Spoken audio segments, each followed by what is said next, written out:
Samarra دریائے دجلہ کے مشرقی کنارے پر واقع شہر ہے۔ یہ بغداد سے 125 کلومیٹر شمال میں ہے۔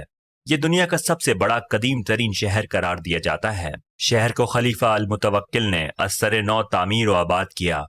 اس نے شہر میں عظیم الشان محلات کی تعمیر کی حوصلہ افزائی کی۔ اس نے سامرا کی مشہور جامع مسجد بھی تعمیر کرائی، جس کے چکردار میناروں کی دور دور تک شہرت ہے۔ سنہ 847 میں تعمیر ہونے والی یہ مسجد کسی زمانے میں دنیا اسلام کی سب سے بڑی مسجد مانی جاتی تھی۔ اینٹوں اور گارے سے تعمیر کی گئی یہ مسجد 240 فٹ لمبے اور 160 فٹ چوڑے خطہ زمین پر قائم ہے۔ دیواریں 10 میٹر بلند ہیں اور ان کی موٹائی 2.5 میٹر سے زیادہ ہے۔ چھت 44 ستونوں کے سہارے قائم ہے۔ صحن کے چاروں جانب برآمدہ ہے۔ مشہور چکردار مینار المالویہ مسجد کے شمالی جانب 27 میٹر کی دوری پر ہے اور اس کی بلندی 52 میٹر ہے۔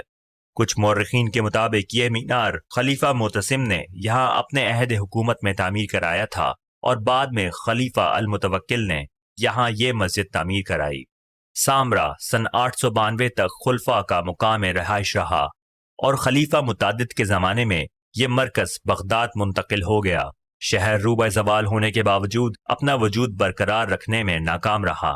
المالویہ مینار کی چوٹی سے سامرا شہر کا نظارہ کیا جا سکتا ہے۔